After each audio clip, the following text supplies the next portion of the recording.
బయోలాజికల్గా తల్లిదండ్రుల నుండి పిల్లలకు వారసత్వంగా సంక్రమించేవి జీన్స్ అని చెప్పవచ్చు.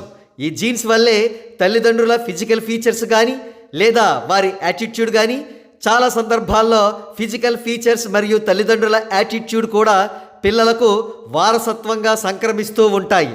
ఉదాహరణకు తండ్రి కొడుకులైన మోహన్ బాబు గారు, మంచు విష్ణు గారి విషయానికే వస్తే, తండ్రి మోహన్ బాబు గారి క్వాలిటీస్ మంచు విష్ణు గారిలో యథాతథంగా దిగిపోయాయి అని చెప్పవచ్చు.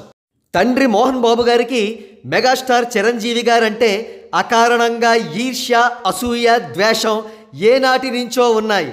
అందుకే ప్లాట్ఫామ్ ఏదైనప్పటికీ ఛాన్స్ దొరికిన ప్రతిసారి ఒక్కోసారి ఛాన్స్ తీసుకుని మరీ మోహన్ బాబు గారు చిరంజీవి గారిని డిగ్రేడ్ చేయడానికి ప్రయత్నిస్తూ ఉంటారు. దీనికి కారణం ప్రొఫెషనల్ జలసీ మరియు కులగజ్జి అని పరిశీలకులు అంటూ ఉంటారు. సరే, ఆ విషయం అలా ఉంచితే, చిత్రంగా అత్యంత కాకతాళీయమో మరి జీన్స్ మహత్యమో తెలియదు కానీ మంచు విష్ణు గారికి తండ్రి యొక్క బ్యాడ్ క్వాలిటీస్ అయినటువంటి ఈర్ష, అసూయ, ద్వేషం యాజ్ ఇట్ ఈజ్గా దిగిపోయాయి. అయితే తండ్రికి చిరంజీవి గారంటే ద్వేషం అయితే, మంచు విష్ణు గారికి చిరంజీవి గారి తనయుడు గ్లోబల్ స్టార్ రామ్ చరణ్ గారు అంటే అసూయ అని రీసెంట్గా జరిగిన కొన్ని పరిణామాల వల్ల మనకు తెలియవస్తోంది.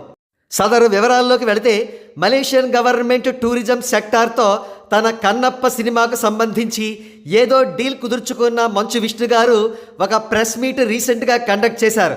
అందులో భాగంగా సినీ ఇండస్ట్రీ ఉత్సవాలేవో మలేషియాలో జరుగుతాయని ప్రకటించారు.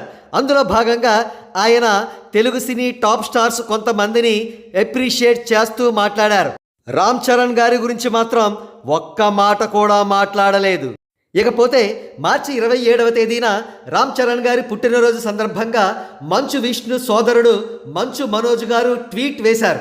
కానీ మా అధ్యక్షుడు అయినప్పటికీ కనీసం తన తమ్ముడిలా రామ్ చరణ్ గారికి ట్వీట్ ద్వారా విషెస్ తెలపలేకపోయారు మంచు విష్ణు.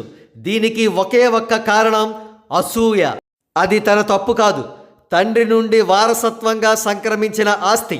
ఎంజాయ్ చెయ్యడమే. ఏంటి, ఎంజాయ్ కాదంటారా?